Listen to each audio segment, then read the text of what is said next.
এবারের গন্তব্যস্থল উত্তর চব্বিশ পরগনা জেলার অন্তর্গত বসিরহাট মহকুমার শিকরা কুলিন গ্রাম। সো আমি মিন্টু, আপনারা আছেন আমার সাথে আমার এই ইউটিউব চ্যানেলটিতে। টাকি রোডের উপর অবস্থিত জয়পুর মোড়ে বাস থেকে নেমে এলাম। এবারে আমার সাথী সনাতন।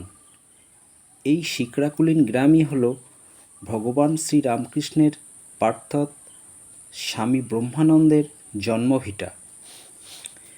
স্বামী ব্রহ্মানন্দের আদি নাম ছিল রাখালচন্দ্র ঘোষ। শোনা যায় বটগাছের শিকড় নিয়ে ছেলেবেলায় রাখাল মহারাজ খেলতেন বলে এই গ্রামের নাম হয় শিকরাকুলিন গ্রাম। স্বামী ব্রহ্মানন্দের জন্মভিটের উপর তৈরি হয়েছে এই রামকৃষ্ণ মিশন। রাখালচন্দ্র ঘোষ জন্মেছিলেন 1863 খ্রিস্টাব্দের 21শে জানুয়ারি। পিতা ছিলেন শ্রীযুক্ত আনন্দমোহন ঘোষ এবং মাতা কৈলাস কামিনী দেবী।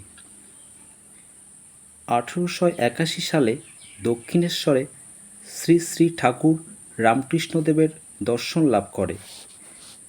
1901 খ্রিস্টাব্দে রামকৃষ্ণ মঠ ও মিশনের তিনি ছিলেন প্রথম সভাপতি। মঠ ও মিশনের রামনাম সংকীর্তন তিনি চালু করেছিলেন। 1904 খ্রিস্টাব্দে ভাগলপুরের প্লেগের সেবাকার্যে তিনি বিশেষ ভূমিকা রেখেছিলেন। 1917 খ্রিস্টাব্দে মাদ্রাজে ছাত্রাবাসের ভিত্তিপ্রস্তর স্থাপন করেছিলেন। 1919 খ্রিস্টাব্দে ভুবনেশ্বরে তিনি মঠ প্রতিষ্ঠা করেছিলেন এবং দুর্ভিক্ষে সাহায্যের জন্য স্থায়ী সুচিকিৎসা কেন্দ্র ব্যবস্থা করেছিলেন।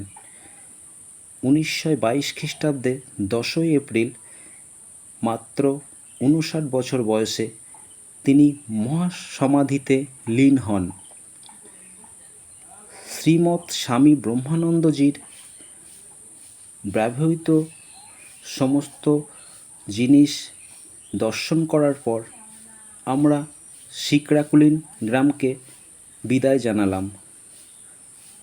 যদি বন্ধুরা আমার এই ভিডিওটা আপনাদের ভালো লেগে থাকে তাহলে চ্যানেলটিকে অতি অবশ্যই সাবস্ক্রাইব করে রাখবে আর বেল বাটনটি ক্লিক করে আপনাদের ভালোবাসা জানিয়ে দেবে এবং আমার পরবর্তী ভিডিও দেখার অপেক্ষায় থাকবে।